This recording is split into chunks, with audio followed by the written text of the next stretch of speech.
देखिए question number 7, इससे कल हम लोग एक कॉन्सेप्ट बताया था, याद है कि चेक अगर मिला और उस दिन हम जमा नहीं करते हैं तो चेक इन हैंड में जाएगा वो पैसा, और जिस दिन जमा की वो पैसा बैंक में तो चेक इन हैंड रिवर्स हो जाता है। बताया था ना कल। देखिए सवाल नंबर 7 में क्या लिखता है, pass the necessary journal entries for the following transactions, ठीक ना। ऊपर हेडिंग लिख लो जर्नल एंट्रीज।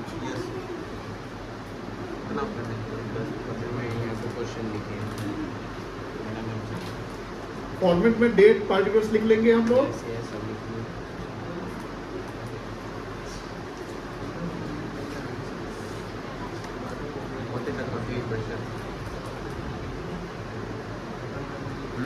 देखो बाबा 1 अप्रैल का क्या डेट, क्या इंफॉर्मेशन है, डिपॉजिटेड इन बैंक। डिपॉजिट मतलब क्या होता है, for opening a current account. Businessman एक करेंट अकाउंट खुलवाता है, पता होगा। तो करेंट अकाउंट खोलने के लिए हमने बैंक में 10,000 रुपया जमा किया, इससे बैंक बैलेंस क्या होगा, बढ़ जाएगा, तो डेबिट हो जाएगा बैंक। और पैसा जमा किए, कैश जमा किए, तो कैश क्या हो जाएगा, क्रेडिट हो जाएगा। क्या एंट्री होगा,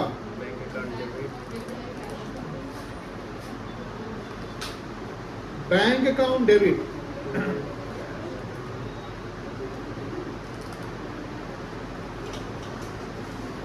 to cash account.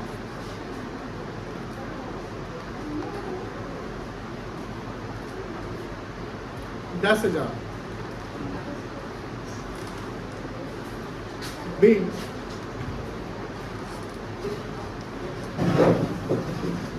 deposited in bank for opening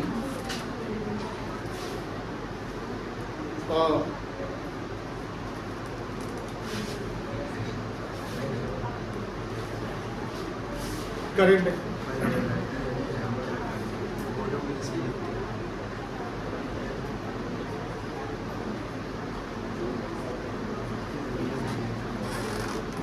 April 2 withdrawn from bank. Bank से पैसा निकाले, प्राइवेट यूज नहीं लिखा हुआ है, पैसा बैंक से निकाला ऑफिस के लिए। क्या एंट्री होगा, very good, cash account debit, bank account.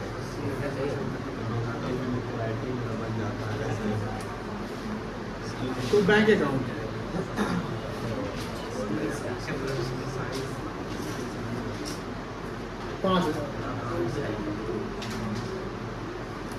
being cash withdrawn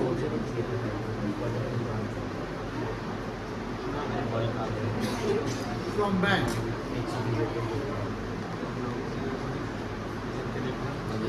अप्रैल 2 के बाद अप्रैल 5 है ना,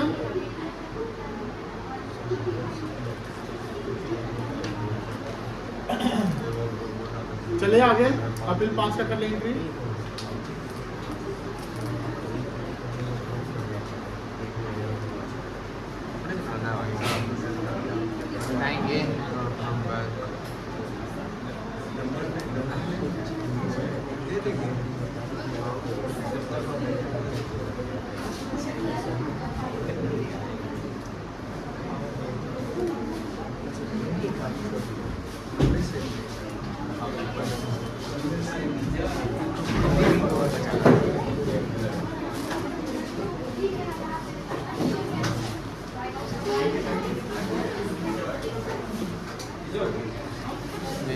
बैंक अकाउंट का डेबिट होगा इसमें।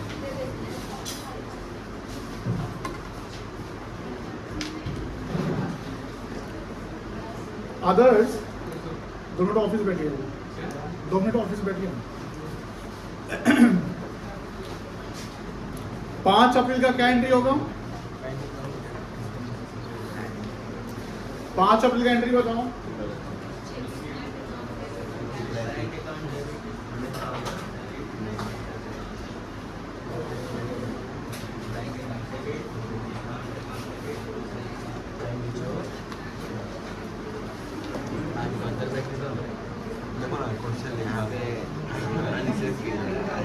आप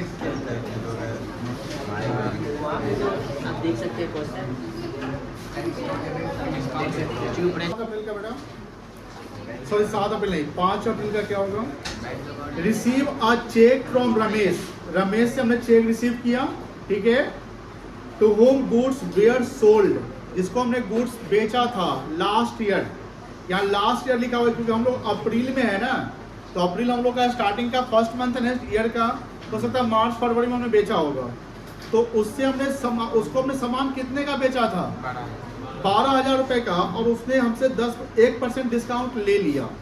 तो 12,000 का 1% कितना होगा? 120 होगा क्या? 120 माइनस करके इसका वैल्यू कितना आ जाएगा? 11,880। अब यहाँ वर्ड जो है 5 अप्रैल के बाद आप 7 अप्रैल को चेक करो क्या लिखा हुआ है। रमेश का जो चेक है वो बैंक में जमा किया गया और इसमें कोई अमाउंट नहीं लिखा हुआ है। तो अब सवाल यह था कि एक 5 अप्रैल है और एक 7 अप्रैल है ना बेटा। तो 5 अप्रैल को हमने चेक लिया जो हम अपने पास रख लिए, तो उसको चेक इन हैंड कहेंगे। क्या कहेंगे? तो चेक इन हैंड का एंट्री 5 अप्रैल को होगा। कब होगा? 5 अप्रैल। क्या एंट्री होगा बताइए? Cheque in hand account debit, जिससे लिए उसका नाम लिख देंगे टू रमेश अकाउंट। कितना लिखेंगे? 10,000। अरे हाँ, डिस्काउंट भी है ना, सॉरी, डिस्काउंट का भी एंट्री कर लो यहाँ पे। डिस्काउंट डेबिट होगा क्रेडिट होगा? डिस्काउंट अलाउड अकाउंट डेबिट कर लो।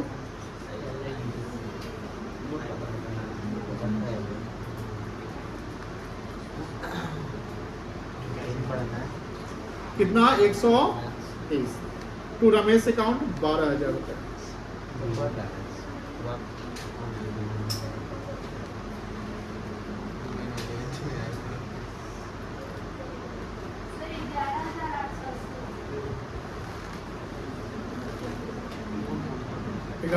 ठीक है। Being check received from Ramesh and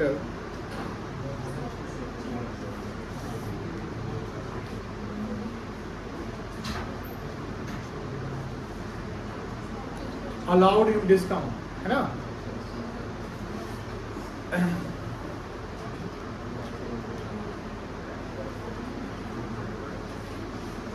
अप्रैल 7 रमेश का चेक जमा किए ना, क्या एंट्री होगा? Bank account debit. टू क्या करेंगे?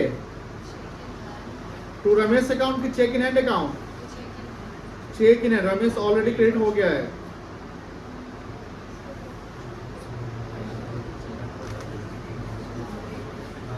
कितना से करेंगे ये एंट्री बता सकते हैं? 11,880।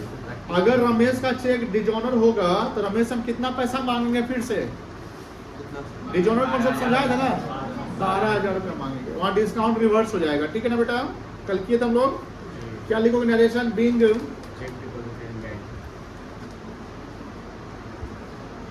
Ramesh check deposited. कल का वीडियो नहीं डाला। अरे कल नहीं हो पाएगा तो चलिए आगे। 7 अप्रैल का हो गया। यस।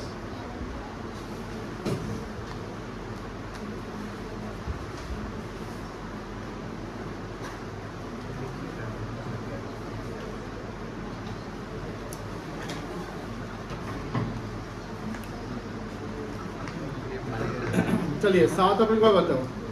अप्रैल 9 देखो क्या लिखा हुआ है।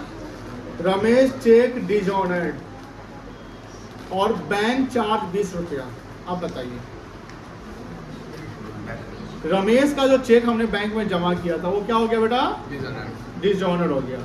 तो जहां हमने बैंक डेबिट किया था तो डिजॉनर्ड का बैंक क्या हो जाएगा?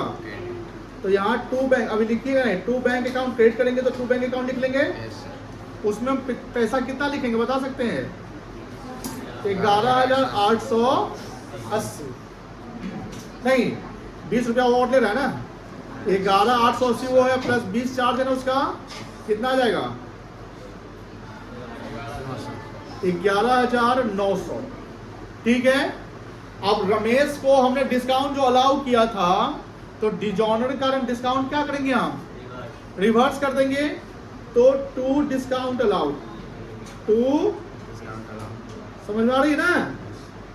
2 डिस्काउंट अलाउड अकाउंट अभी लिखिए नहीं, समझिए। ये भी कितना से क्रेडिट होगा?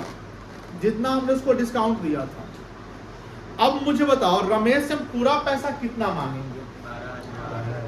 12,000, उससे ज्यादा मांगेंगे। 12,020 रुपया मांगेंगे, बिकॉज रमेश का ही फॉल्ट था, जिस फॉल्ट से बैंक ने हमसे चार्ज काटा। मैं समझ लो, मान लो रमेश ने हमको चेक दिया, वो चेक हमने बैंक में जमा किया। जब बैंक में जमा किया, बाद में पता चला कि वो डिजॉनर हो गया, बैंक ने हमसे पेनल्टी या चार्ज काट लिया 20 रुपया, मेरी फॉल्ट थी। ये तो रमेश जो गिवर है चेक का, उसकी गलती थी। तो बैंक हमसे जो भी पेनल्टी काटेगा, वो पेनल्टी हम किससे लेंगे? रमेश से लेंगे। वो आपके कारण 20 रुपये हमको एक्स्ट्रा लग रहा है, तो रमेश को हम डेबिट करेंगे। कितना से करेंगे सर? रमेश को हम डेबिट करेंगे 12,020 रुपया से, क्योंकि 20 रुपया हमने पेमेंट किया, लेकिन पैसा हम किससे लेंगे? रमेश से। तो 12,000 पैसा सेल का प्लस 20 रुपया चार्ज का, 12,020 रुपया। ये एंट्री लिखो।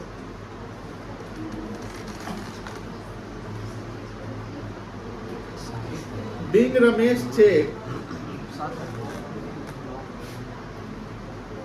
9 अप्रैल का ट्रांजैक्शन है। 9 अप्रैल का है सर। डेट कहाँ लिखा है? हैज बीन डिजॉनर्ड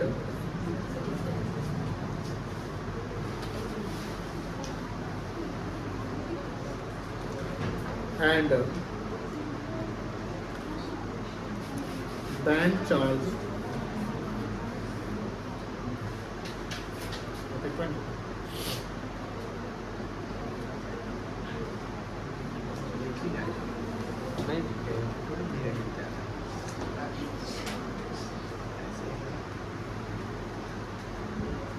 अप्रैल 9 हो गया।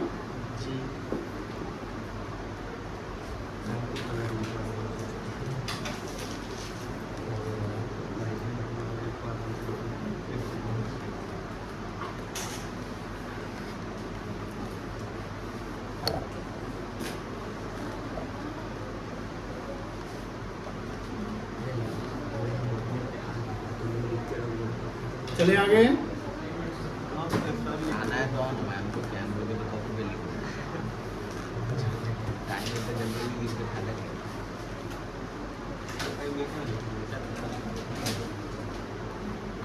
सबसे प्यारी चल रहा है।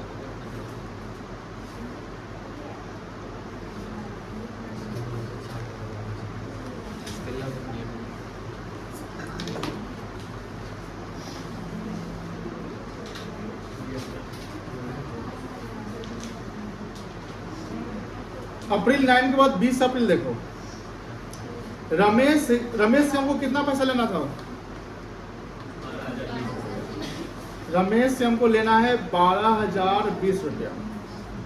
फिर आया रमेश 20 अप्रैल को, रमेश सेटल करवाता है अपना अकाउंट। सेटल मतलब पूरा 12,020 खत्म होने वाला है। His account by issuing cheque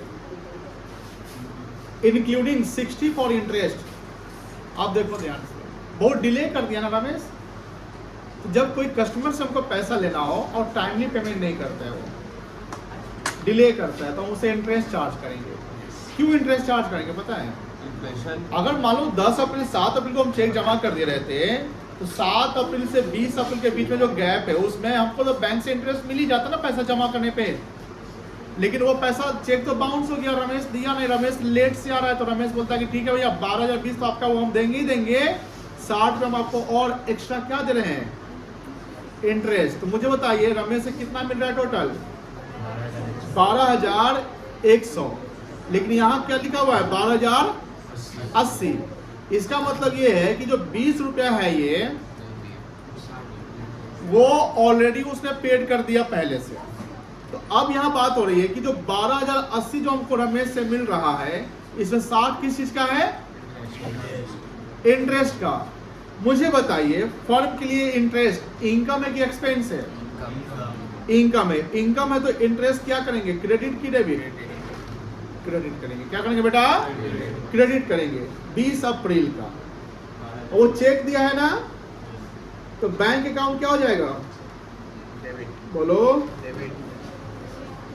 bank account debit कितना से होगा?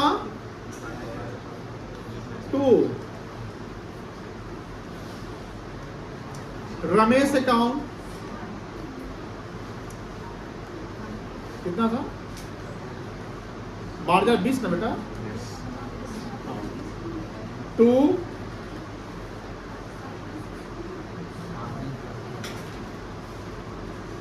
इंटरेस्ट रिसीव अकाउंट 60 रुपए। ये समझे कि नहीं समझे? Being Ramesh account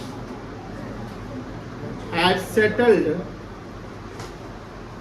by charging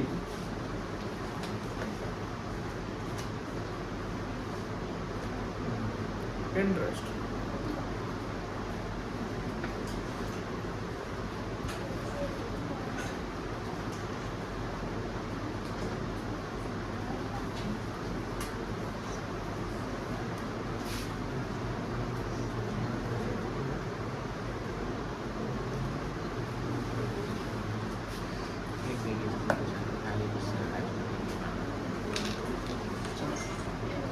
लिख लिए?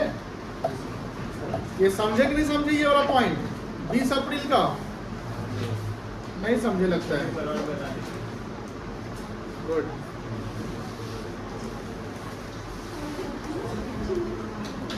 कहानी समझो।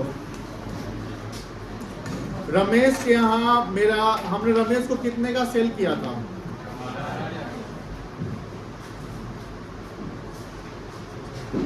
12,000 सेल किया था।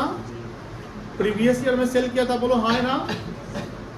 उसके बाद करेंट ईयर में हमको क्या दिया? चेक दिया। हमने रमेश को क्या दिया? कितना? 120 दिया। शुरुआत से कहानी समझो। तो रमेश हमको कितने का चेक दिया? 11,880 का। ये चेक क्या हो गया? डिजॉनर हो गया। तो डिजॉनर हो गया तो फिर रमेश से पैसा मांगेंगे? बोलो हाँ ना? 11,880 चेक का पैसा, जो डिस्काउंट हमने उसको पहले दे रखा था, उस डिस्काउंट को भी रिवर्स कर लेंगे। बोलो हाँ ना?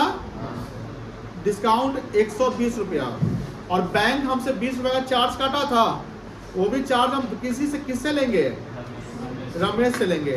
टोटल कितना हो गया? 12,020, जो एंट्री हमने यहाँ पर कर लिया था, देखना रमेश अकाउंट डेबिट है ना? 12,020। कोई दिक्कत नहीं है? सेम है। डिजॉनर का मतलब जो चेक हमने बैंक में जमा किया है, वो चेक बाद में वो मतलब कि जमा हुआ है, बट वो क्लियर नहीं हुआ किसी कारण से। सेम है, बट जो वो अकाउंटिंग लैंग्वेज में यूज करते हैं डिजॉनर, अकाउंटिंग लैंग्वेज क्या यूज करेंगे? डिजॉनर।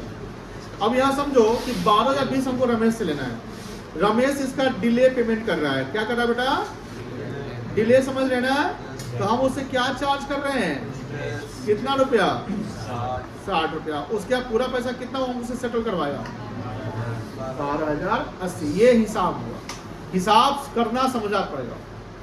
अगर आप दुकान पे कभी दुकान में बैठे हो, कभी अपने किसी रिलेटिव के दुकान पे, अपने दुकान पे कोई ऐसा कभी हुआ है? कौन कौन बैठा है? आप बैठे हैं, आप भी बैठे हैं। हिसाब किताब किए कभी? ऐसा हिसाब कोई कस्टमर आया होगा ना कि जिसका हिसाब किताब किए होंगे। ये हिसाब है। अब मान लो ऐसा कोई कस्टमर तो रहेगा ही जिसको आप सेल किए थे, उसका चेक क्लियर नहीं हुआ, डिस्काउंट पहले ले लिया था, तो डिस्काउंट पहले ले लिया था, चेक अब क्लियर नहीं हुआ, तो डिस्काउंट रिवर्स करवाइएगा ना? कैश डिस्काउंट का मतलब क्या होता है? एक्चुअल पेमेंट और रिसीट ऑफ कैश। पैसा मुझे मिला ही नहीं तो डिस्काउंट किस चीज का देंगे हम? और जो डिस्काउंट आप ऑलरेडी ले चुके हैं, वो डिस्काउंट को हम रिवर्स करना पड़ेगा। इसलिए 12,000 का हमने सेल किया पहले से, वो आया 5 अप्रैल को, बोला भैया 101% डिस्काउंट दे दो, चेक ले लो। हमने दे दिया 1% डिस्काउंट। 11,880 का उसने चेक बनाया, चेक को हमने जब बैंक में जमा किया वो बाउंस हो गया, क्लियर नहीं हुआ। तो जब क्लियर नहीं होगा तो हम 11,880 थोड़ी सी मांगेंगे, बोले नहीं भैया डिस्काउंट कैंसिल करते हैं। डिस्काउंट तो आप उस समय दे देता ना, अब चेक आपका बाउंस हो गया, हमको परेशानी हो रही ना, हम डिस्काउंट को रिवर्स कर दिए, हम मांगेंगे उसे 12,000 मांगेंगे। लेकिन हुआ क्या कि डिजोनर में बैंक भी हमसे चार्ज काट लिया, हमसे चार्ज ऑफ बैंक वाला भी तुमसे ही लेंगे, हम 20 रुपये और दो। तो रमेश हम कितना मांगेंगे 12,020, लेकिन बेचारा बोलता है कि हम 10 दिन बाद आएंगे। हम कहे 10 दिन जो बाद आएगा तुमसे हम इंटरेस्ट ले लेंगे, 60 रुपये इंटरेस्ट दो। तो हम उसे कितना ले लिए 12,080, तो ये इंटरेस्ट मेरे लिए इनकम हो गया ना, क्या हो गया, कोई दिक्कत नहीं है, क्योंकि रमेश से मुझे 12,020 ही लेना था। देखो ध्यान से, पहले समझो कॉन्सेप्ट समझो। यहाँ रमेश डेबिट कितना है 12,020 रुपया। रमेश का अकाउंट सेटल हो रहा है ना, सेटल का मतलब जब ये डेबिट अगर 12,020 है तो 12,080 क्रेडिट नहीं होगा। कोई बच्चा क्या करेगा, bank account debit to Ramesh कर दिया 12,080 से, इंटरेस्ट भूल गया छोड़ के, नहीं बेटा गलत हो जाएगा। अगर आप रमेश को 12,080 रुपया से क्रेडिट कर दिए तो हिसाब मिलवे नहीं करेगा। सर कैसे नहीं मिलेगा, बिकॉज डेबिट आपका 12,020 है, क्रेडिट 12,080 हो गया, तो ऑब्वियस बात है कि दोनों बराबर का है। रमेश के अकाउंट में बैलेंस चल रहा है, यानी रमेश का अकाउंट क्लोज कहाँ होगा, क्लोज का मतलब या सेटल का मतलब डेबिट क्रेडिट हो खत्म होकर न्यूट्रल हो गया। न्यूट्रलाइज समझते हैं ना, न्यूट्रलाइज मतलब वो जीरो बैलेंस हो गया। बट रमेश का अकाउंट अगर 12,080 से कर दिए रहते कि Ramesh bank account debit to Ramesh, अगर ये कर दिए रहते 12,080 से, तो फिर ये अकाउंट अभी भी ओपन रहता। लेकिन वो बोला भैया हमारा अकाउंट सेटल कर दीजिए। ठीक है, हम तुम्हारा अकाउंट सेटल करते हैं, तो हम पहले तुम्हारा अकाउंट चेक करेंगे। हमने चेक किया तो पता चला 12,020 रमेश के यहाँ बाकी है। ठीक है तुम्हारा रमेश, लेकिन जो हम इंटरेस्ट उससे ले रहे हैं 60 रुपया, वो चेक में ही ऐड करके दे रहा है, लेकिन वो इंटरेस्ट मेरे लिए क्या है बताइए, इनकम है। तो इनकम इंटरेस्ट है, तो एक इंटरेस्ट का अकाउंटिंग हेड बनेगा कि नहीं बनेगा। दैट्स व्हाई हमने इंटरेस्ट रिसीव अकाउंट बनाया, हमारे लिए इनकम है, इसलिए क्रेडिट हो रहा है। सर रमेश के लिए क्या होगा, वो रमेश के लिए एक्सपेंस हो जाएगा, रमेश डेबिट कर लेगा। बट हम तो अकाउंट अपने बुक में कर रहे हैं, तो हमको अपना सोचना है ना, दूसरे का क्या सोचना है ना। दैट्स व्हाई चेक उसने जो दिया 12,080 रुपए का दिया, तो 12,080 बैंक अकाउंट डेबिट हो गया, to Ramesh account 12,020, to interest receive account 60। बहुत ही अच्छा पॉइंट है ये हुआ हिसाब, और ये हमने हिसाब यहाँ पर समझा दिया, कोई दिक्कत नहीं है। एंट्री कर लिए हैं, हाँ ये लिखने की जरूरत नहीं है, समझ गए तो हम मिटा दें इसको, लिखिएगा नहीं लिखिए कंफ्यूजन हो जाएगा आपको। लिखना है तो ऐसे लिख लो, साइड में कहीं पे कॉपी जर्नल का फॉर्मेट बनाए ना, उसके साइड में लिख लो। इसका हम लोग लेजर भी सीखेंगे, जब जर्नल के बाद लेजर सीखेंगे ना, तो उसमें अकाउंट सीखेंगे। हम लोग यहाँ पर थोड़ा सिर्फ सेटलमेंट कर रहे हैं, सेटलमेंट ऑफ रमेश का, रमेश साइड में लिख लो।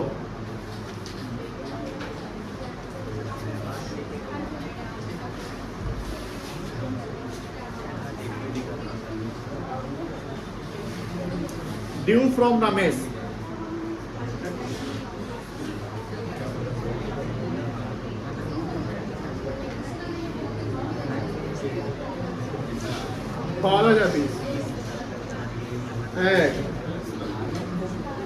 इंटरेस्ट 60,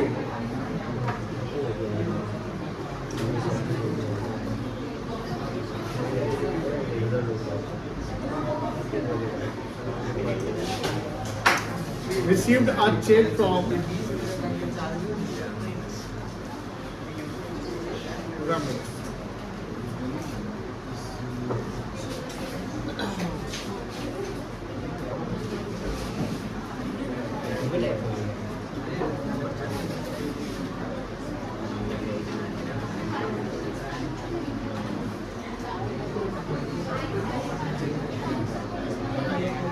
नोट डाउन कर लो, इसको नोट डाउन करो।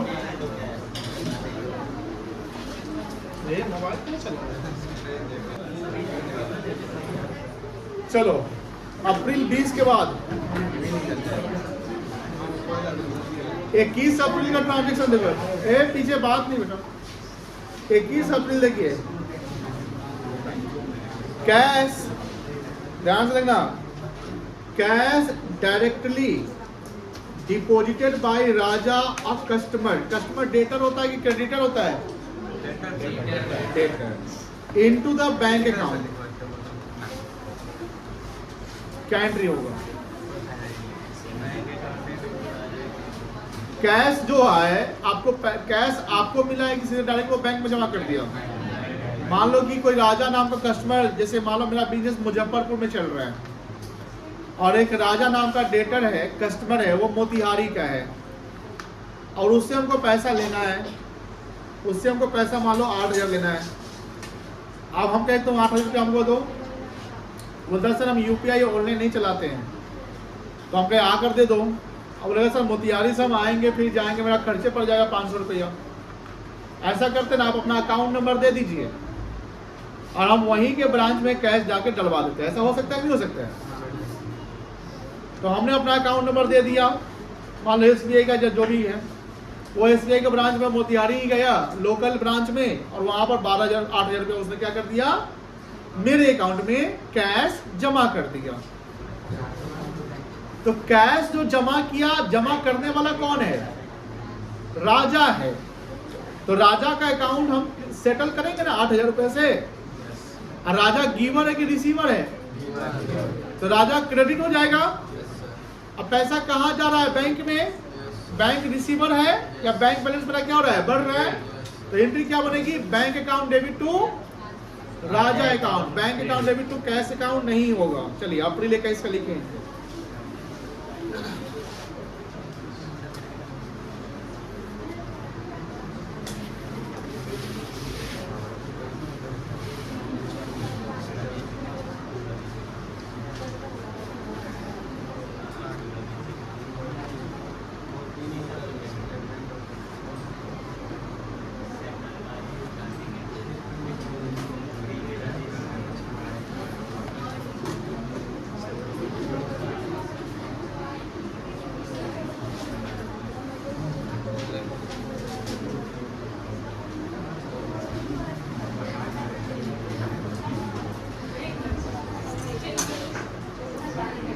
कैश डायरेक्टली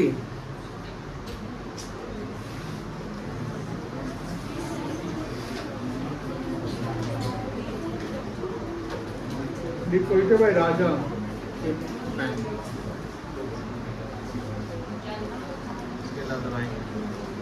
नहीं लाता अपना हो गया अप्रैल 21।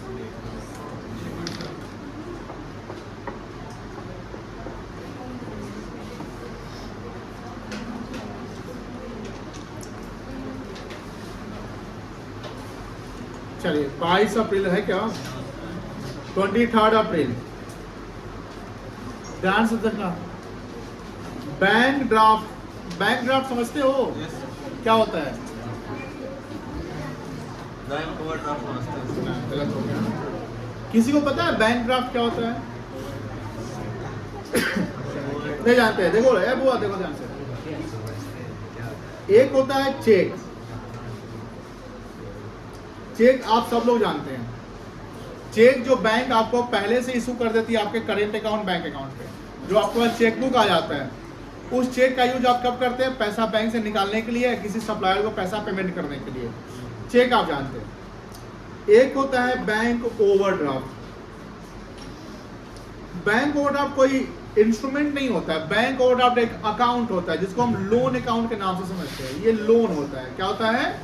और ये फर्म के लिए क्या होती है?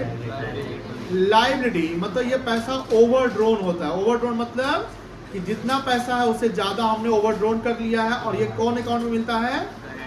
Current account. ओवरड्राफ्ट यानी ओवरड्राफ्ट कोई इंस्ट्रूमेंट नहीं होता। जैसे चेक इंस्ट्रूमेंट हुआ। चेक क्या हुआ? इंस्ट्रूमेंट मतलब कि पेपर है आपके पास। चेकबुक है ना, फिजिकली फॉर्म में उसको आप लिख सकते हैं उसमें पैसा। लेकिन बैंक ओवरड्राफ्ट एक अकाउंट हो गया। जैसे सेविंग अकाउंट होता है ना, उसे बैंक का ओवरड्राफ्ट क्या हुआ है? क्या अकाउंट हो गया। अब यहां पर बैंक ओवरड्राफ्ट पर नहीं लिखा हुआ है, लिखा हुआ ओवरड्राफ्ट। ओवरड्राफ्ट क्या है? सॉरी, ओवरड्राफ्ट में ड्राफ्ट लिखा हुआ है ना, बैंक ड्राफ्ट लिखा हुआ है। बैंक ड्राफ्ट, देखिए बैंक ड्राफ्ट और बैंक ओवरड्राफ्ट अलग अलग है।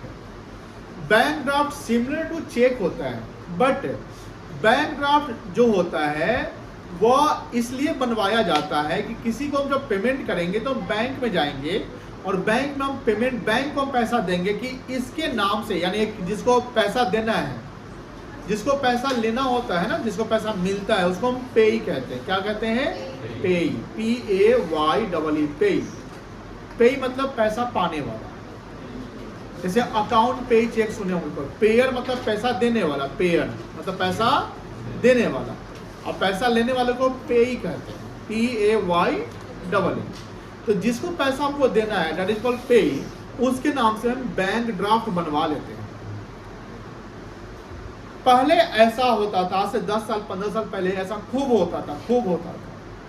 लेकिन आज जो यूपीआई सिस्टम आ गया है, नेट बैंकिंग आ गया है, इंटरनेट फैसिलिटी सबको हो गया है, इजी टू एक्सेस हो गया है, इसलिए ड्राफ्ट का सिस्टम कम गया। अब किसी को पेमेंट अगर करना होता है हमें, तो हम उनको ऑनलाइन पेमेंट कर देते हैं। लेकिन पहले ऐसा नहीं होता था। पहले होता था ड्राफ्ट वगैरह बनवाना पड़ेगा और बैंक में जाकर आपको चेक जैसा एक ड्राफ्ट बनाना पड़ेगा। हर ड्राफ्ट के लिए आपको एक फॉर्म फिल करना पड़ता है। उस फॉर्म में आपको मनी लिखना पड़ेगा, उसमें चार्जेस कितने हैं, किसको पैसा ट्रांसफर करना है। जैसे मान लो कि हम institute of chartered account of India को पेमेंट करने वाले, अभी अगर ICI में कोई CA में इनरोलमेंट लेता है तो उसका पेमेंट जो होता है ना, ऑनलाइन चला जाता है। लेकिन पहले हम भी ड्राफ्ट बनवाए हुए, जब CA में इनरोलमेंट लिए थे शुरुआत में, फर्स्ट टाइम जब हम CBT में आए थे, शुरुआत हम अपना करियर किए थे, तो वहां पर क्या होता है, वो ड्राफ्ट बनाना पड़ेगा। तो ड्राफ्ट के लिए क्या है कि आप बैंक हैं, आप ICAI के नाम पे आपने ड्राफ्ट बनवाया और वो ड्राफ्ट अब आपको पोस्ट करना पड़ेगा। कितना काम धंधा हो गया ना। अगर ICAI को 10,000 रुपये देने हैं तो कैसे भेजेंगे? पहले हम ICAI बोलेगा हमको ड्राफ्ट में पैसा भेजो, चेक नहीं भेजना, ठीक है ना। तो हम ड्राफ्ट और चेक में अंतर, ड्राफ्ट का मतलब वो पैसा बैंक में जाएगा तब ड्राफ्ट बनेगा। चेक में हो सकता है चेक बाउंस कर जाए, चेक में तो दिक्कत हो सकती है, ड्राफ्ट में बाउंस नहीं करता है। ड्राफ्ट में पैसा आपको इंस्टेंट मिल ही जाएगा। वो समझ लो कि एक तरीके से कैश है, जिसका नाम लिखा गया उसको मिल जाएगा। अब 10,000 ICAI को देगा तो हम क्या करेंगे? पहले 10,000 हम अपना कैश पर उपाय कर लेंगे। हम 10,000 उपाय कर लिए, फिर गए हम बैंक। कहाँ जाएंगे? बैंक में किसी स्टाफ को बोलेंगे भैया हमको ड्राफ्ट बनवाना है, वो बोलेगा आधा घंटे बाद आइए, 1 घंटे बाद आइए, या रुकिए थोड़ा वेट करिए, हम बिजी हैं, और हमको वेट करना पड़ेगा। देखिए कैसे प्रोसेस समझ आ रहे हैं। अब 1 घंटा हम रुके, उसके बाद ड्राफ्ट बनवाए, बोला कि ये फॉर्म भर लीजिए। अब हम फॉर्म भर रहे हैं, ICAI के फेवर में 10,000 रुपया देना है। ड्राफ्ट बनाने का बैंक जो है चार्ज काटती है, कमीशन जिसको कहते हैं। तो बैंक जब काम करेगी तो उसके कमीशन तो लेगी। अब मान लो कि 120 रुपया बैंक ने चार्ज काट लिया। अब ICAI को 10,000 देना है, 120 बैंक को कमीशन देना है। 10,000 120 में चला गया, उसने ड्राफ्ट बनाया। अब जनरली होता क्या था प्रैक्टिकली कि इंस्टेंट आपको ड्राफ्ट का पेपर नहीं मिलता है। जैसे FD का कागज मिलता है ना, उसे ड्राफ्ट का कागज मिलेगा, वो चेक जैसा रहता है। वो बोलेगा शाम को आइएगा ड्राफ्ट का पेपर लेकर। अब हम, मेरे साथ ऐसा हुआ, हम बता रहे हैं। अब दिन भर आप घर पे रहिए, पढ़ाई करिए, कुछ भी करिए, जो भी करना है, फिर आपको याद रखना है 3 बजे बैंक को जाना है। अब 3 बजे कोई काम आ गया तो बोले रुको बैंक में मेरा काम है, आधा घंटा का। अब जाते हैं बैंक। अब आप बैंक गए 3 बजे, अब उसी इंसान से मिलेगा जिसने आपका ड्राफ्ट का काम किया। अच्छा हाँ, क्या नाम था? हाँ ये किसको? ICAI। अच्छा ठीक है, खोला फाइल 3 बजे, वो आपको ड्राफ्ट दे दिया, वो ड्राफ्ट आप ले लिए। अब उस ड्राफ्ट को किसको भेजना है? ICAI को। अब आप कुरियर के लिए फॉर्म भरे, उसको फिल किए, पंचिंग करे, फिर चले जाइए पोस्ट ऑफिस। तो हम लोग रेलवे मेन सर्विस में RMS में जाते थे, स्पीड पोस्ट करवा लिया। हेड ऑफिस जाते होंगे आप, यहाँ पर कंपनी वाग में। अब वहाँ गए, शाम को 4 बजे 5 बजे जाइए, वहाँ लाइन में खड़े रहिए, वहाँ सब कुछ पोस्ट करिए, वहाँ लेगा आपको 50 रुपया मान लो चार्ज है, वो भी तो काम कर रहा है आपका, वो चार्ज। फिर पोस्ट हुआ, 2 दिन बाद वहाँ पर 2 दिन बाद पहुँचेगा वहाँ दिल्ली में कन्फर्मेशन आएगा, फिर 5 दिन बाद आपको रिसीट मिलेगा, जो भी चीज़ है ऑनलाइन, मतलब कि मेल के थ्रू आएगा। मतलब लिखता लेंदी प्रोसेस है। सर आज के समय में कैसे होता है? आज तो एकदम यूजर फ्रेंडली है।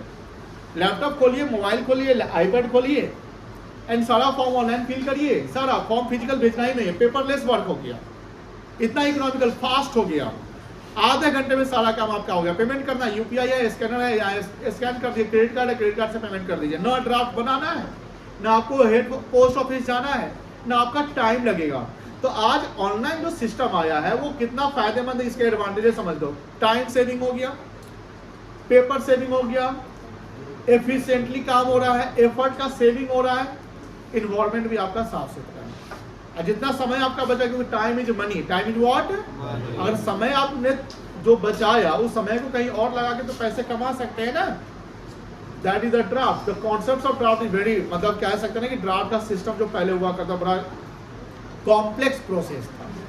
तो बैंक ओवरड्राफ्ट और ड्राफ्ट में क्या है, एकदम अंतर है। अब समझिए ड्राफ्ट के बारे में क्या लिखते हैं आप।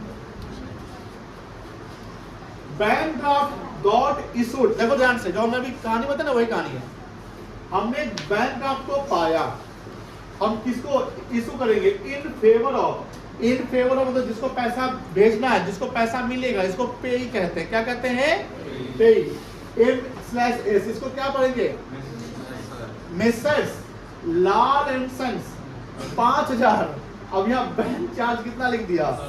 आज ऑनलाइन यूपीआई करने में आपको चार्ज लगता है, लेकिन कितना कॉम्प्लेक्स प्रोसेस है।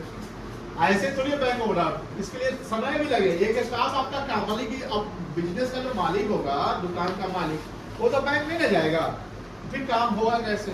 तो दो चीजें, बैंक में अगर आपका जान पहचान तो फोन कर दीजिए, आपका अकाउंट है, सारे को ड्राफ्ट बना दीजिएगा। तो एक यहाँ पर आप बच सकते हैं, अपने टाइम को बचा सकते हैं। और अगर नहीं है तो अपने स्टाफ को भेजिए, जाओ ना तुम जाओ। आप जानते हैं स्टाफ सब कितना तेज होता है, वो जाएगा ना धीरे धीरे, जान रहा है कि दिन खपाना इसी में है कि नहीं है, जानते हैं स्टाफ से। अब धीरे धीरे जाएगा, बाद रास्ते में वो चाय का दुकान है, रुक चाय पी लेता है कि नहीं, वो चाय पी लिया। अब 2 घंटा लगाया बैंक में, बोला कि 3 घंटे बाद, तो 3 घंटा वहीं रुक जाएगा। फोन करेगा, बोला फोन तो रहेगा नहीं, चाय सर 2 घंटा बाद बोला तुरंत दे देगा। अब 2-3 घंटा बैंक में बैठा हुआ ड्राफ्ट लेने, फिर वो आएगा 2 घंटा बाद। अब मालिक पूछेगा, अरे कहाँ लग गया था, सब बहुत जाम था, क्या करते, साइकिल पंचर हो गया था, बनवाने में। अब भाई भी अब बैंक में भीड़ था, बैंक में बोला कि इतना भाई, अब आपसे क्या पसंद करेगा स्टाफ से, कितना उसे फिर आप नहीं होता कि हर सवाल पूछेगा तो आपका अभी परेशान हो जाएगा। तो अब बताइए, स्टाफ को आपने पूरा आधा दिन लगा दिया, तो स्टाफ को सैलरी देते हैं, तो स्टाफ होगा तो पैसा उसमें फंस गया। ये सारे प्रॉब्लम पहले थे बैंक ड्राफ्ट। लेकिन आपके सवाल में अगर आ गया सिचुएशन ऐसा, अभी भी 0.5% मतलब 100 में, अगर 1000 में 2-3 बिजनेस फर्म ऐसा है जो ड्राफ्ट पे फोकस करती है, अब तो ना के बराबर बट 1-2 को ले लेते ही करता है सर। तो आपको अगर उसका अकाउंटिंग करने को मिलेगा तो करना तो पड़ेगा ना, बोलिए हाँ है ना। अब समझिए, आपका मुझे बताइए टोटल पैसा कितना जा रहा है। आपका पूरा पैसा जा रहा है 5700। तो यहां पर बैंक आपका क्रेडिट हो जाएगा 5700, बोलिए हाँ है ना। दूसरा, लाल एंड सन्स को पैसा कितना मिल रहा है, तो लाल एंड सन रिसीवर है, बोलो हाँ है ना। तो डेबिट द रिसीवर हो गया, कितना से डेबिट होगा, और ये बैंक चार्ज जो 5-7 रुपए तो आपका खर्चा हो गया ना, तो खर्चा डेबिट करते हैं, तो बैंक चार्ज के नाम से एक अकाउंट बनेगा। किसके नाम से बनेगा, और वो कितना से बनेगा, तो बैंक ओवरड्राफ्ट और बैंक ड्राफ्ट क्या सेम है कि अलग अलग है। बैंक ओवरड्राफ्ट एक अकाउंट हो गया जो लायबिलिटी है, लोन का फॉर्म होता है। बैंक ड्राफ्ट जिसके फेवर में पैसा हमको भेजना होता है, पैसा हमको क्या करना होता है, भेजना होता है, उसके लिए हमको किसी पार्टिकुलर बैंक से। सर एक और सवाल आपका बनना चाहिए, सर मान लेते हैं कि किसी पर्सन का कोई बैंक में अकाउंट नहीं है, मान लेते हैं, तो क्या वो बैंक ड्राफ्ट बनवा सकता है, यस बनवा सकते हैं। आप कैश लेकर जाइए, बैंक को दीजिए 5700 रुपया, दे दिए, वो 700 चार्ज काट लेगा, वो अपना रख लिया, 5 का बैंक ड्राफ्ट को बनाकर आपको लाइए दे दें, है कि नहीं। तो जिसका बैंक अकाउंट है वही बैंक ड्राफ्ट बनवा सकता है, ऐसा नहीं है कोई भी बनवा सकता है। चलिए क्या एंट्री करेंगे, कितना डेट का है, डेट बता सकते हैं, 23 अप्रैल।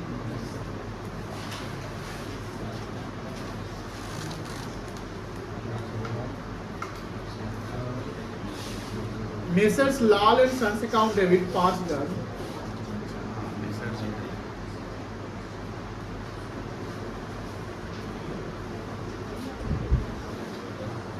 Bank charge account debit 700,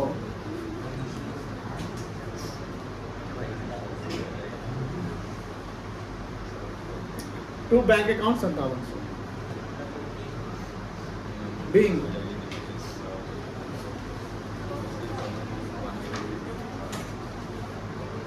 bank draft issued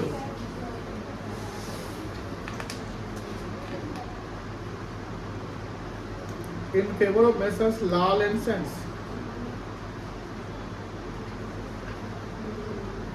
of rupees 5,000 and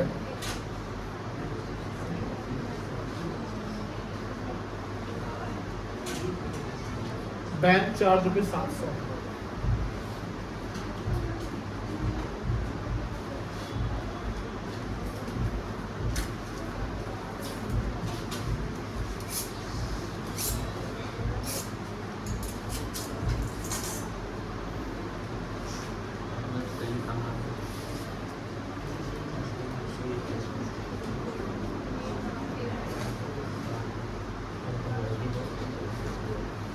हो गया?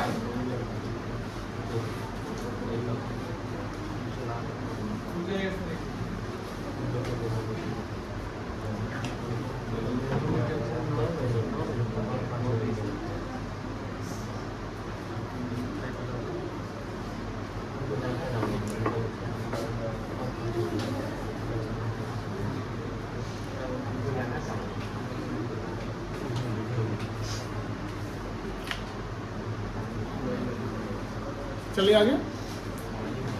अप्रैल 23 के बाद देखो क्या है। 28 अप्रैल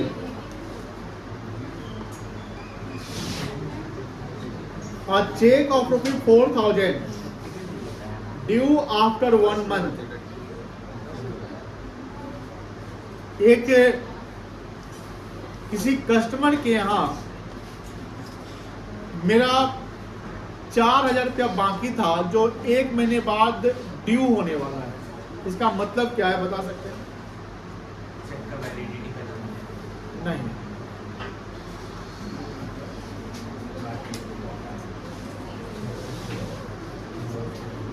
समझिए।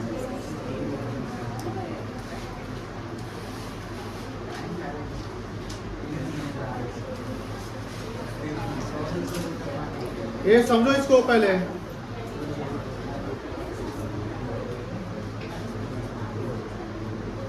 बातें नहीं करिए, समझ में नहीं आएगा।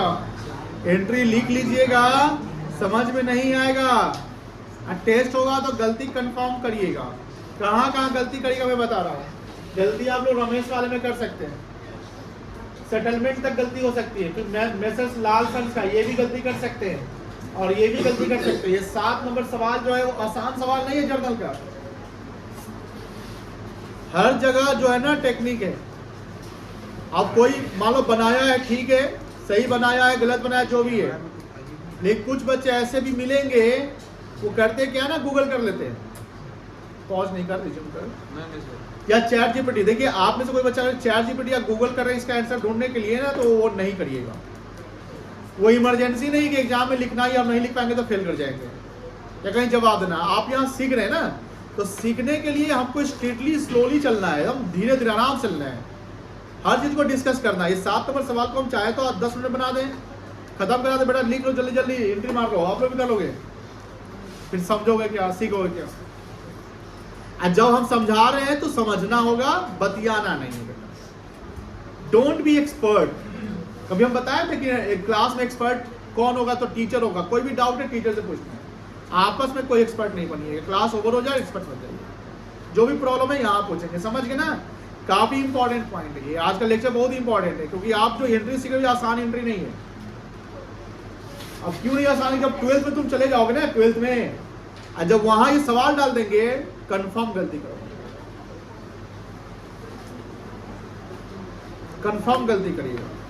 अब ऐसा है तो 12th वाले सब यही सवाल देंगे बनवाने के लिए। कल देते हैं 2-3 बच्चे को और यही सवाल, बेटा इसका एंट्री करो, देखो गलती करता है, और उसका कॉपी आप लोगों को दिखाएंगे। इसलिए ध्यान देना पड़ेगा। चलिए, ये 28 अप्रैल की कहानी को, सॉरी, इसका एंट्री करने से पहले हमें एक कॉन्सेप्ट समझना पड़ेगा। देखो हम हर चीज कॉन्सेप्ट समझा रहे हैं। जैसे हमने बैंक ड्राफ्ट को समझा दिया, आपके ध्यान में रहेगा, आप एंट्री कर लोगे, समझ जाओगे हाँ 700 किस चीज का लग रहा है। आप बैंक चार्ज समझ रहे कि बैंक चार्ज है, बट बैंक क्यों चार्ज किया हुआ ये भी तो समझना पड़ेगा ना बेटा। डेप्थ नॉलेज जरूरी है, रिसर्च जरूरी है, जानकारी जरूरी है कि ये एंट्री क्यों हो रहा है, ये डेबिट ही क्यों हो रहा है, क्रेडिट क्यों नहीं हो रहा है। वो जो रमेश वाला कहानी देख रहे हैं ना कितना खतरनाक था, 12,080 से कैसे एंट्री होगा, 12,020 जा रहा है, बैंक चार्ज में रमेश से क्यों लिया जा रहा है। आपके मन में सवाल बनने चाहिए कि रमेश से बैंक चार्ज, तो बैंक चार्ज तो इसका ना है, बैंक चार्ज आप खर्चा, जैसे आपने यहाँ देखा होगा एक यहाँ भी बैंक चार्ज एंट्री हुआ है ना, यहाँ पर बैंक चार्ज यहाँ डेबिट कर दिया, क्योंकि ये इसी का खर्चा था। लेकिन वहां जो बैंक चार्ज था वो उसका खर्चा, फर्म का खर्चा नहीं था, वो जिसका पैसा बाउंस हुआ है चेक उसका माना जाएगा, उससे लिया जाएगा। अब यहाँ कहानी को समझने के लिए पहले ये समझ लो, यहां पर एक सेलर है, तो दूसरा कौन होगा, बायर। बिजनेस में हमेशा टर्म्स एंड कंडीशन होते हैं। ये जो सेलर और बायर है ये दोनों क्या है ना, एक डीलर है। डीलर इन द सेंस कि इसमें कोई कंज्यूमर नहीं है, तो सर बायर कंज्यूमर नहीं कहलाएगा। देखिए बायर और कंज्यूमर में अंतर हो जाएगा। Consumer means the person who ultimately और finally consume the goods, who is the end user, उसके बाद कोई नहीं है, तब वो कंज्यूमर हो जाएगा।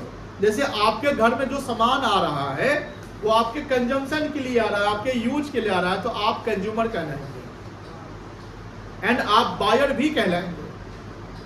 बट रिटेलर के यहां जो सामान है वो सामान होलसेलर से खरीदा, बट वो रिटेलर सामान क्यों खरीदा, आगे बेचने के लिए। तो retailer is not consumer, retailer is not consumer, retailer is buyer, because who buy the goods, मतलब buyer means the person who buy the goods is called buyer, consumer means the person who consume the goods, दोनों में अंतर है। buy हम कर लिए, हमने फिर किसी को बेच दिया, हम खरीद रहे बेचने के लिए, तो हम बायर तो कहलाएंगे, क्योंकि हम खरीद रहे, जिससे हम खरीद रहे उसके लिए बायर है ना। होलसेलर के लिए बायर रिटेलर कहलाएगा कि नहीं कहलाएगा, बट रिटेलर कंज्यूमर कहलाएगा नहीं कहलाएगा, बिकॉज वो कंज्यूम नहीं कर रहा है। You have to understand the differentiation between buyer and consumer, both are not different. आप कई सवाल पूछ सकते हैं कि बताइए बायर और कंज्यूमर में क्या डिफरेंस है, तो बायर और कंज्यूमर में डिफरेंस है। कंज्यूमर मींस जो फाइनली कंज्यूम कर लेता है या यूज कर रहा है, बट बायर जो है वो कंज्यूम कर भी सकता है या खरीद रहा है आगे रीसेल करने के लिए। तो यह सेलर और बायर दोनों हमारे मतलब कि बिजनेसमैन है। क्या है बेटा, बिजनेसमैन। बिजनेसमैन के बीच में कुछ टर्म्स एंड कंडीशन डीलिंग्स होते हैं। जैसे हम लोग कंज्यूमर है ना, हम लोग पास कैश है, तो हम कभी ये नहीं देखते कि सेलर का कुछ भी खरीदने का माने बिस्किट खरीदना है, कोल्ड ड्रिंक्स पीना, हम कभी नहीं देखते कि उसी के यहाँ कोल्ड ड्रिंक्स पियेंगे। जहाँ पर हमको कोल्ड ड्रिंक्स पीने का मन किया वहाँ आसपास के दुकान में जाते हैं, वो खरीद लेते हैं। ऐसा होता है कि नहीं होता है? आपको बिस्किट खरीदना है, कोचिंग में आप आए बिस्किट खरीदना, आप यहाँ के दुकान में खरीद लोगे। कल कहीं कॉलेज जाते हो, वहाँ कहीं बिस्किट खाना है तो वहाँ के दुकान में खरीदोगे, कि यहीं की दुकान से खरीदने आओगे, ऐसा तो नहीं हो सकता। लेकिन बिजनेस में जो होलसेलर रिटेलर होते हैं उनके टर्म्स एंड कंडीशन के उन्हीं से सामान हमको आता रहता है कि नहीं, ऐसा होता है ना, फोन पे डीलिंग हो जाती है। अब यहाँ समझिए इसमें क्या डीलिंग हो रहा है कि सेलर जो है इसको सामान बेचा 4,000 रुपए,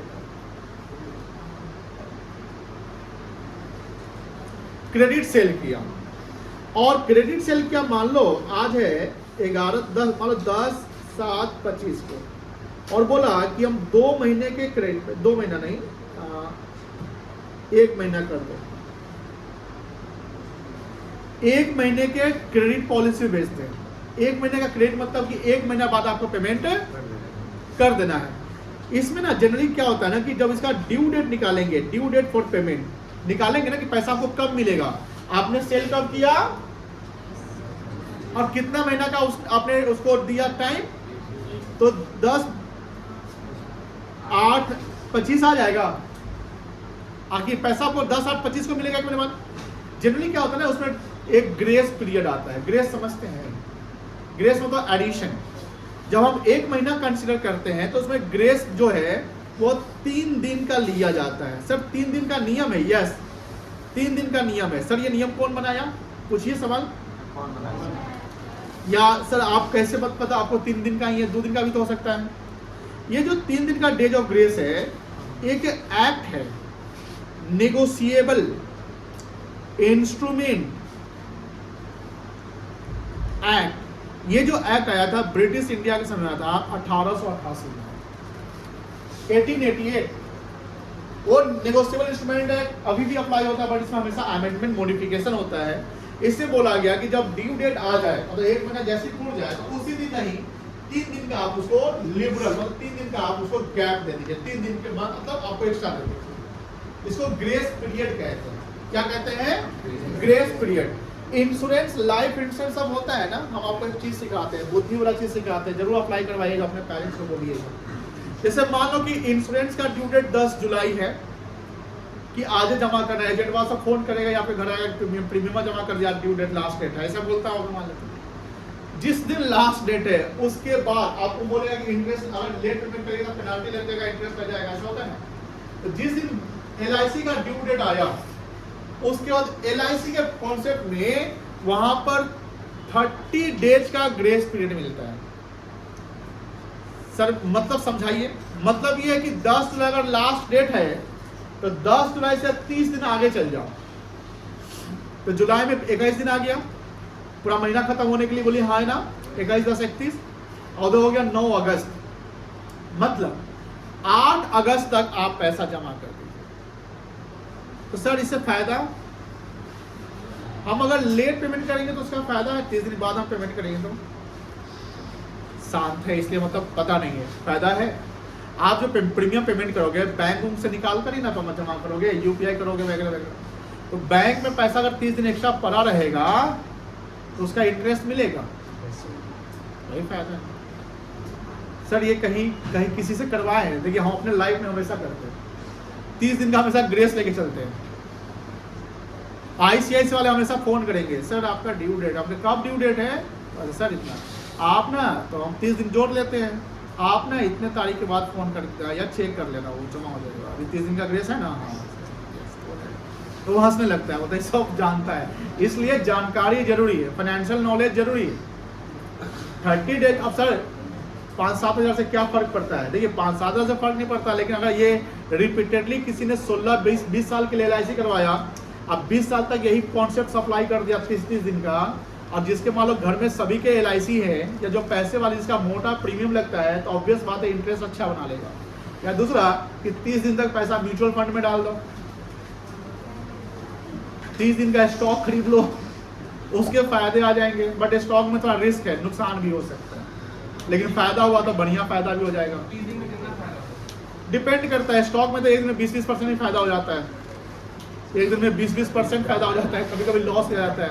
म्यूचुअल फंड में आपका 30 दिन में आपको 3-4% फायदा हो जाएगा, काफी है, बहुत ज्यादा है। छोड़िए, कॉन्सेप्ट समझ में आ रही है ना आप लोगों को? अब देखिए ध्यान से, कहानी क्या हो रही है। इसने बेचा 4,000 रुपए का, इसका ड्यू डेट कितना आ गया? 3 दिन डेट ऑफ ग्रेस जोड़ेंगे तो कब आएगा बताइए?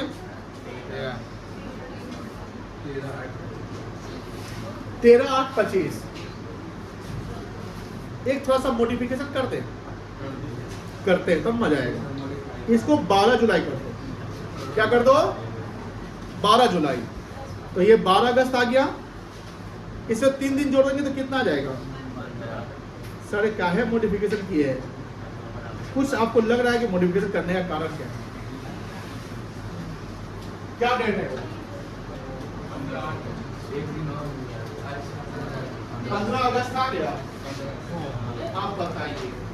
15 अगस्त आया, इसलिए हमने मॉडिफिकेशन किया कि सर अरे इसमें क्या मॉडिफिकेशन है भाई? है जब 15 अगस्त है, 15 अगस्त को कुछ होता है क्या?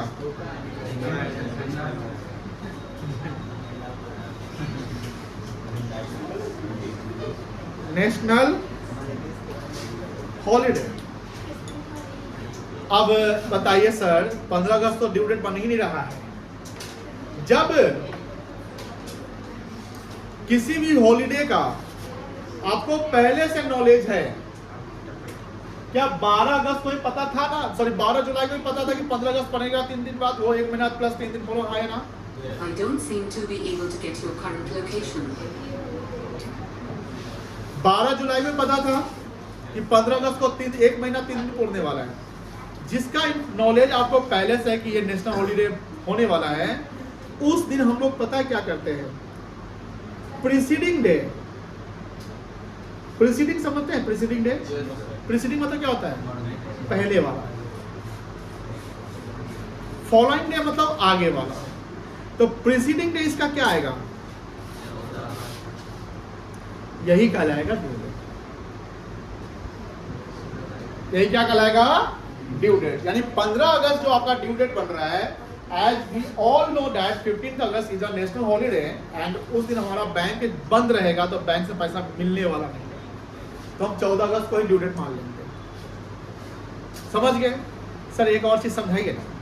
मान लेते हैं कि सपोज कि 12 अगस्त जो आप अगर डेट नहीं चेंज करते तो 12 अगस्त नहीं आता ना? 12 अगस्त आता कि 13 अगस्त आता? 10 दिन 13 अगस्त आता। अगर 13 अगस्त को खुदा ना खास्ते सरकार एक सडन हॉलीडे लगा देती। सडन मतलब क्या होता है? अचानक वाला हॉलीडे होता है क्या? एकदम होता है। लॉकडाउन जानते हैं, या ऑपरेशन सिंदूर कर दिया जाए, सारा बैंक बंद रखेगा, जम्मू कश्मीर का सारा बैंक बंद रहेगा, ऑपरेशन सिंदूर होने वाला है, हो सकता है ऐसा? यस, हो सकता है। वो सडन हॉलीडे कहलाता है। या कोई बहुत बड़ा मंत्री मर गया, हो सकता है। जैसे इंदिरा गांधी का असैसिनेशन हुआ था, राजीव गांधी का हुआ था, तो किसी को पता था कि इंदिरा गांधी आज मरने वाली है? नहीं। जब सुनिए ध्यान से, अगर सडन हॉलीडे होता है, लॉजिक लगाइए कि सडन हॉलीडे में एक दिन हमको बढ़ना पड़ेगा कि पिछोना पड़ेगा? ऑब्वियसली बढ़ना पड़ेगा, बिकॉज सडन हॉलीडे हमको पता ही नहीं कि आज हॉलीडे होने वाला है, तो आपको एक दिन नेक्स्ट जाना पड़ेगा। समझ गए? चलिए, अब यहाँ बात होती है कि सेलर को पैसा कब मिलेगा?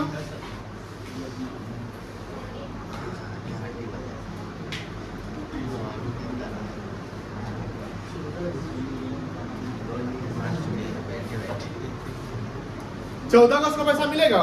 बोलो हाँ ना? बायर हमेशा पैसा कब देना चाहेगा? 14 अगस्त को कि 14 अगस्त से पहले? 10 जुलाई को दे देगा। क्यों ऐसा करेगा वो? 10 जुलाई को क्यों देगा? सब अपना बेनिफिट देखता है, सब अपना बेनिफिट देखता है, चाहे वो कोई भी फर्म हो। अब यहां पर इस सेलर को ना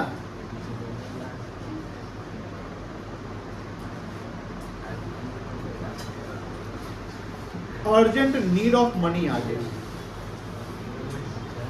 वो बायर को फोन लगाएगा, बायर बोलेगा भैया हम तो ड्यू डेट को ही देंगे, अभी तो पैसा नहीं है मेरे पास। यहाँ पर थर्ड पार्टी आने वाला है, वो बात नहीं, बैंक आएगा। कौन आएगा? समझिए ध्यान से, बैंक आएगा। बैंक को ये जो सेलर है ये बैंक के पास जाएगा कि साहब ऐसे से बात है, तो बैंक बोलेगा हम तो इसीलिए बैठे हुए हैं ना, हम इसीलिए बैठे हुए हैं, ऐसा करो हम ना बायर से, बायर तुमको पैसा कब देने वाला है? 14 अगस्त को देने वाला है। सेलर कब पैसा गया मांगने? 10 जुलाई को, जितने वो पैसा 12 जुलाई को गया, कहाँ गया वो? बैंक के पास। लेकिन बैंक बोला कि बायर हमको तो 14 अगस्त को पैसा देगा, 1 महीने बाद देगा, और सेलर को पैसा अर्जेंट नीड है, जिस दिन सेल क्या उसी दिन जरूरी है मान लेते। बैंक बोलता है ठीक है, कितना पैसा था? 4000। जब बैंक कोई भी काम करती है तो फ्री का नहीं करते, बैंक सबसे बड़ा बनिया होता है। बनिया समझते ना? तो बैंक कहेगा ठीक है तुमको हम 1 महीना पहले पैसा देते हैं, हम लेंगे 14 अगस्त को पैसा बायर से, ले लेंगे, कोई दिक्कत, ले लेंगे, तुम लो, लेकिन हम 4000 नहीं देंगे, तुम्हारा पैसा काट कर देंगे। इस सवाल के अनुसार बैंक ने इसको जो है कितना पैसा दिया है? 3800 दिया है। कितना दिया बेटा? 3800। और बैंक ने 200 रुपया इंटरेस्ट के रूप में कमा लिया। बैंक ने 200 रुपया इंटरेस्ट के रूप में कमा लिया, जहां पर हम ये कह सकते हैं कि बिल या चेक के ड्यू, जिसको पैसा ड्यू डेट से पहले ही हमें पैसे की जरूरत थी, तो हम बैंक से बिल डिस्काउंट करवा लिए। डिस्काउंट का मतलब कि बैंक ने हमको बैंक को हमने डिस्काउंट दे दिया और हमको पैसा को काट कर हमने नेट अमाउंट जो है वह दिया। मुझे बताइए पैसा यहाँ पर कितना मिलेगा? कितना मिला सेलर को? 3800। तो बैंक डेबिट हो जाएगा, बोलो है ना? आपका कितना पैसा कटा? वो आपके लिए खर्च है कि इनकम है? तो डिस्काउंट क्या हो जाएगा? डेबिट हो जाएगा। कितना से? और किसका अकाउंट सेटल करेंगे? बैंक किससे 1 महीने बाद पैसा किससे मांगने जाएगा? बायर से कि सेलर से मांगेगा? वो तो बायर से मांगेगा, तो हम तो बायर को कैंसिल कर देंगे। तो जो बायर यहाँ पर होगा उसका हम क्रेडिट कर देंगे। अब सवाल देखिए यहाँ पर क्या लिखा हुआ है, रिसीव अ चेक फ्रॉम, नहीं कहा है, cheque of 4000 due after 1 month. वही हुआ, एक चेक जो था वह 1 महीने बाद ड्यू होने वाला था, जिसको हमने डिस्काउंट करवाया बैंक से कितना रुपए में? 3800 रुपए में। यहाँ पर कहीं किसी का नाम नहीं लिखा हुआ है तो टू डेटर कर लेंगे। क्या करेंगे? टू डेटर, यानी bank account debit 3800, discount account debit 200, to debtor account 4000। मुझे बताइए 1 महीने बाद जो डेटर पैसा लौटाने जाएगा बैंक को, कितना देगा वो? 4000 देगा। डेटर का 4000 गया, रिसीवर को 3800 मिला, 200 बैंक ने अपना एक्स्ट्रा रख लिया बिकॉज उसने पहले पेमेंट किया। ये एंट्री कर लीजिए, किस डेट का एंट्री है? 28 अप्रैल।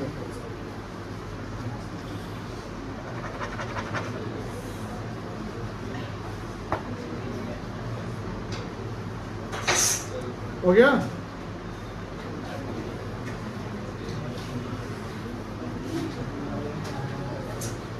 चले आगे।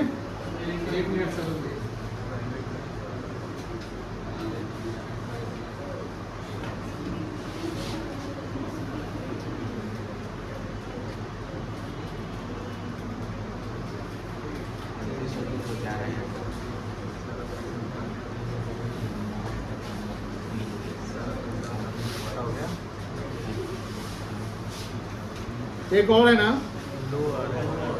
2 और है। Receive a cheque from Shyam after banking hours. अब बताइए बैंकिंग आवर्स का मतलब क्या होता है? जो बैंकिंग आवर, जो बैंक चल रहा है, अब बैंकिंग आवर के बाद में तो शाम लगे वो चेक लिए होंगे, तो जो ये चेक अब आपके हैंड में ही है ना, क्या एंट्री होगा? Cheque in hand account debit to Shyam account, है ना, अप्रैल 30।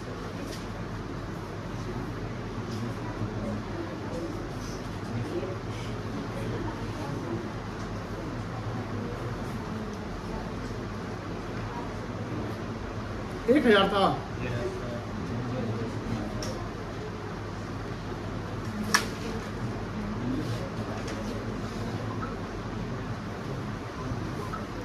चलिए नेक्स्ट क्या है? 31 30 अप्रैल का goods sold for cash 7000 and half of the cell proceed deposited into bank. बताइए क्या एंट्री होगा? कंपाउंड एंट्री कर लेंगे हम लोग। बैंक अकाउंट डेबिट कर ले, कितना रुपए से?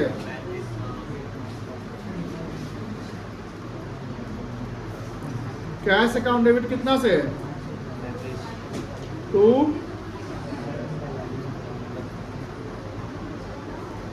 Cents account. चलो एंट्री कर लो, इसका डायरेक्शन लिख लो।